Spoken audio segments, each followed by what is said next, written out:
Hello students, very good morning. Today we will start a new chapter which is chemical kinetics. The chemical kinetics is the branch of the chemistry in which we read about the rate of the reaction. तो इसको start करते हैं हम लोग a chemical kinetics. Chemical related with the chemical reaction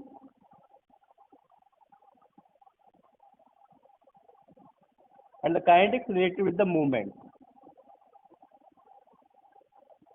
जब कोई भी chemical reactions होती है केमिकल रिएक्शंस की स्टडी करता है उसको किस प्रकार से रिएक्शन जो होगी फास्ट फॉरवर्ड कर सकते हैं, किस प्रकार की रिएक्शंस होगी इसको हम जो है किस प्रकार से उसको हम चेंज कर सकते हैं, वो सारा का सारा हम केमिकल काइनेटिक्स के अंतर्गत पढ़ेंगे। तो केमिकल काइनेटिक्स में केमिकल रिएक्शंस जो होती है वो हमारी डिपेंड करती है कि जैसे कि रिएक्टेंट से लेके हमारा प्रोडक्ट बनना है। In any reactions we have idea that कि जो रिएक्टेंट होता है वो कन्वर्ट होता है हमारा प्रोडक्ट के अंदर। तो कंसंट्रेशन जो होती है रिएक्टेंट की वो क्या होती है, टाइम के अकॉर्डिंग धीरे धीरे चेंज होती जाती है और धीरे धीरे जितनी चेंज होती जाएगी वो उतना उतना हमारा प्रोडक्ट को बनाता जाएगा। ऑलराइट, तो कोई भी केमिकल काइनेटिक्स में क्या है, केमिकल काइनेटिक्स में we are study about the chemical reactions की मूवमेंट्स जो होती हैं उसको हम स्टडी करते हैं, उनकी रेट ऑफ रिएक्शंस को स्टडी करते हैं। तो study of rate of reaction. Rate of reaction है क्या, जैसे कि हम लोग बात करते हैं स्पीड की। How we calculate the speed, the total distance covered by per unit time. जो कोई भी डिस्टेंस होती है उसको पर यूनिट टाइम में जितना हम लोग कवर अप कर पाते हैं वो स्पीड कहलाता है। सेम इज कि व्हेन कोई भी हमारी रिएक्शन होती है उसका पर यूनिट टाइम के अंदर कंसंट्रेशन कितना चेंजेस हुआ है, उस कंसंट्रेशन को स्टडी जो करता है वही हमारा रेट ऑफ द रिएक्शंस हो जाएगा। ऑलराइट, तो वही हम चीज को समझते हैं रेट ऑफ रिएक्शंस को। तो कौन सी इसके अंदर ऐसी कौन सी केमिकल रिएक्शंस होंगी जिसको हम लोग यहाँ पे स्टडी करेंगे। We are here study about the moderate reaction.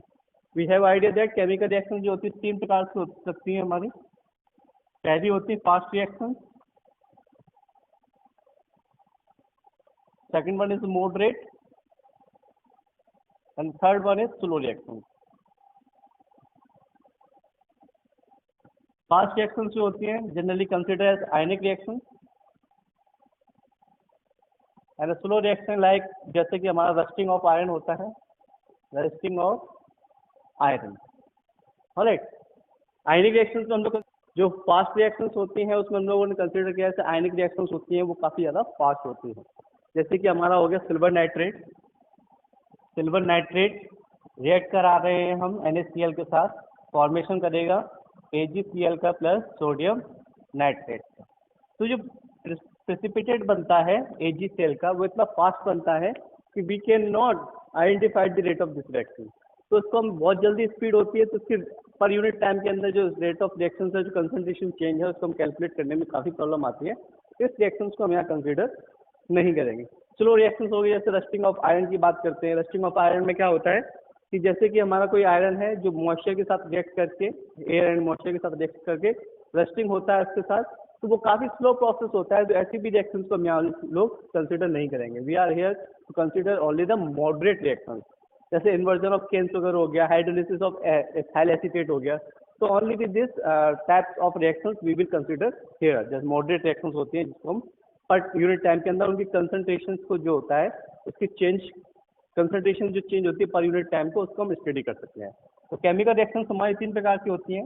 Rate क्या होता है, रेट पर यूनिट टाइम के अंदर कंसंट्रेशन का चेंज जो होता है उसको हम रेट बोलते हैं। ऑलराइट, तो केमिकल रिएक्शंस में है ना पर unit time change in concentration. तो पर यूनिट टाइम के अंदर जो हमारा चेंजेस होगा कंसंट्रेशन में it will consider in the rate of reaction. वो कंसिडर किया जाता है हमारा रेट ऑफ रिएक्शन के लिए।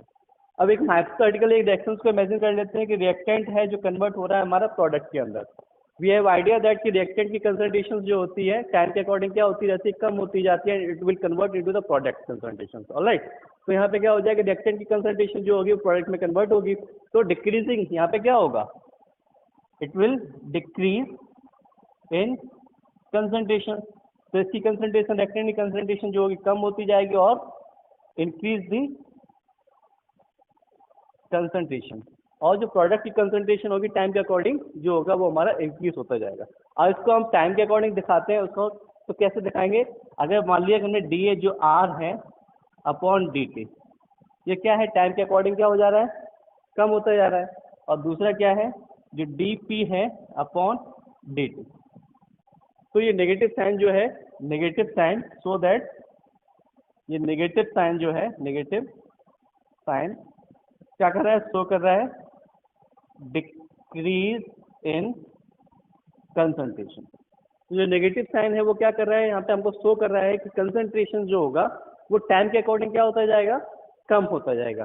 और प्रोडक्ट जो है वो पॉजिटिव में है तो ये टाइम के अकॉर्डिंग क्या होता जाएगा? इंक्रीज होता जाएगा। तो हाइपोथेटिकल रिएक्शन को तुमने इमेजिन करके लिख दिया है कि जो रिएक्टेंट की कंसंट्रेशन है टाइम के अकॉर्डिंग क्या होती जाएगी? नेगेटिव होती जाएगी, और ये टाइम के अकॉर्डिंग क्या है? पॉजिटिव है। तो इसको हम इस प्रकार से लिख सकते हैं। ऑलराइट, तो रिएक्टेंट टू प्रोडक्ट कन्वर्ट होता है। अब इसकी जो स्टडी है ये जो है इसको हम क्या बोलते हैं? Rate of the reaction. ठीक है, rate of the reaction. If अब इसको हम अगर ग्राफिकल देखेंगे तो ग्राफिकल को देखने में क्या होगा, उसको हम ग्राफ की फॉर्म में देख लेते हैं।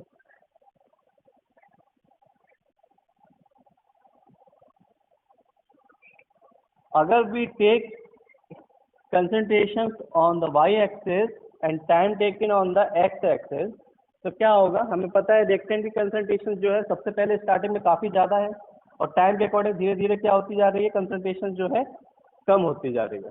ऑलराइट, तो ग्राफ विल बी, ये जो ग्राफ है वो हमारा दिखा रहा है डिक्रीज इन रिएक्टेंट कंसंट्रेशन।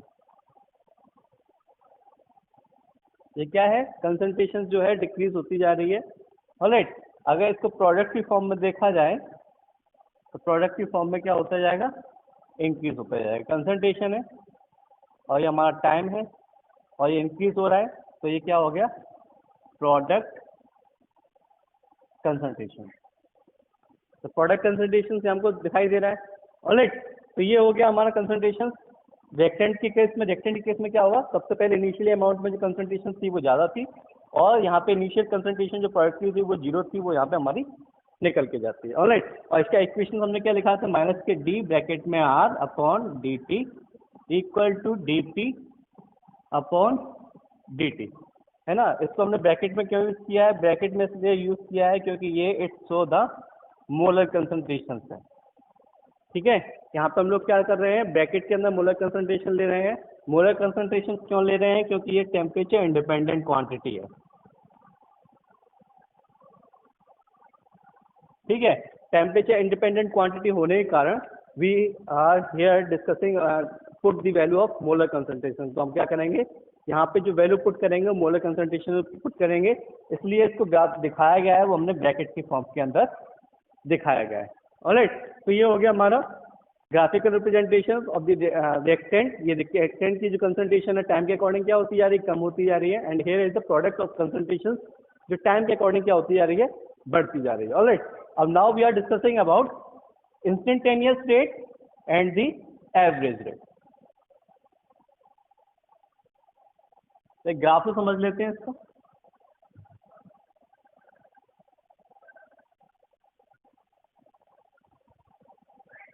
यहाँ हमारी कंसंट्रेशन है और यहाँ हमारा टाइम है। कंसंट्रेशन जो है वो होती जा रही है। ऑलराइट, अब यहाँ पे क्या है? डिफरेंट वैल्यूज पे हमारे डिफरेंट टेम्प से जो कंसंट्रेशन जो है वो रखी गई हैं यहाँ पे वैल्यू पुट करके। ठीक है, हम लोग समझ रहे हैं पहला इंस्टेंटेनियस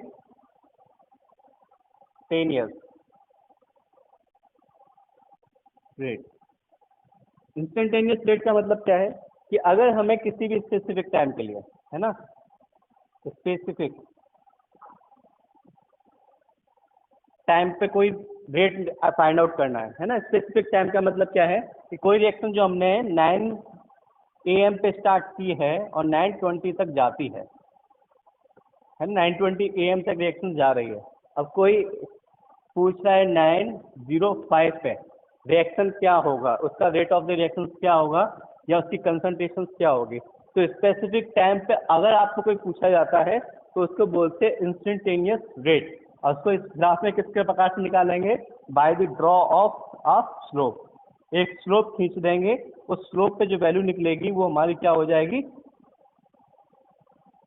इंस्टेंटेनियस रेट हो जाएगी। In it is expressed in the dt, है ना, dr/dt। जो स्मॉल dt है वो हमारा क्या करेगा, एक इंस्टेंटेनियस स्लोप खींचेंगे तो इंस्टेंटेनियस जो रेट होगा उसको फाइंड आउट करके देगा। Here we are representing in the concentrations of reactant. अगर बात कर ले तो ये हो गई इंस्टेंटेनियस के लिए। अगर बात की जाती है हमारी एवरेज के लिए, एक इंस्टेंटेनियस रेट है और एक एवरेज रेट है। एवरेज रेट क्या होता है, एवरेज रेट जैसे 9 स्टार्ट से हमने 9 बजे से स्टार्ट किया, 9:20 तक जा रहा है, तो टोटल ओवर टाइम जितना होगा, टोटल टाइम को हम क्या कर लेंगे, कंसीडर कर लेंगे यहाँ पे। ऑलराइट, तो 20 मिनट को कंसीडर कर लेंगे। अगर हमको यहाँ से निकालना है तो यहाँ पे टाइम खींच देंगे, दूसरा हमारा टाइम यहाँ होगा इस प्रकार से। तो ये वैल्यू आएगी, एक आएगी यहाँ पे R1 R2 ऐसे T1 T2। तो यहाँ पे क्या हो जाएगा, R2 माइनस के R1 अपॉन ये क्या हो जाएगा डेल्टा टी। तो यहाँ पे जो हमने R2 माइनस R1 रखा है अपॉन नीचे क्या रखा है T2 माइनस के T1। तो डेल्टा टी जो है वो हमारा क्या है, एवरेज रेट है। तो एवरेज रेट के हिसाब से ये निकल के आ जाएगा हमारा एवरेज, मतलब एवरेज टाइम ने रखा है तो एवरेज टाइम पे क्या हो जाएगा, यहाँ पे हमारा एवरेज रेट हो जाएगा। तो 2 टाइप्स की रिएक्शन है हमारी, एक है एवरेज रेट के लिए, यहाँ पे एवरेज रेट किस प्रकार से फाइंड आउट करते हैं। तो एवरेज रेट फाइंड आउट करने के लिए हमारा क्या है, किसी भी टाइम्स पे हम लोग स्लोप को खींचते हैं, बट वहाँ पे 2 टाइम्स के बीच के इंटरवल है ना, उसका एक पूरा टाइम इंटरवल होगा, उसको टाइम इंटरवल को कंसीडर करेंगे तो इट विल कंसीडर, तो ये वैल्यू निकलेगी it will be average rate. और किसी पर्टिकुलर स्पेसिफिक टाइम पे फाइंड आउट करना है तो वी ड्रॉ ए स्लोप, तो स्लोप के द्वारा हम उसमें आइडेंटिफाई कर सकते हैं। And representation of instantaneous, it will B, instantaneous को कैसे शो करेंगे, जो है -dr/dt, ये हमारा हो गया इंस्टेंटेनियस के लिए। और एवरेज रेट के लिए क्या हो जाएगा, dr/डेल्टा t। ये जो होगा डेल्टा टी जो है वो पूरा टाइम स्पेसिफाई कर रहा है कि T2 माइनस T1 पूरा टाइम इंटरवल लेके चलेगा। ये रिएक्टेंट में है, सेम ऐसे जो होगा वो हमारा किस केस में होगा, it will be consider in a product में। ये हमारा क्या हो जाएगा, प्रोडक्ट में कंसिडर होगा। स्लोप सेम वही है, स्लोप भी यहाँ पे भी खींचेंगे हम लोग, ये इस प्रकार से स्लोप पे अगर हम निकालना है तो dp/dt हो जाएगा। Time will be positive because the concentration of product is increasing. तो यहाँ पे क्या हो जाएगा, साइन हमारा पॉजिटिव रहेगा।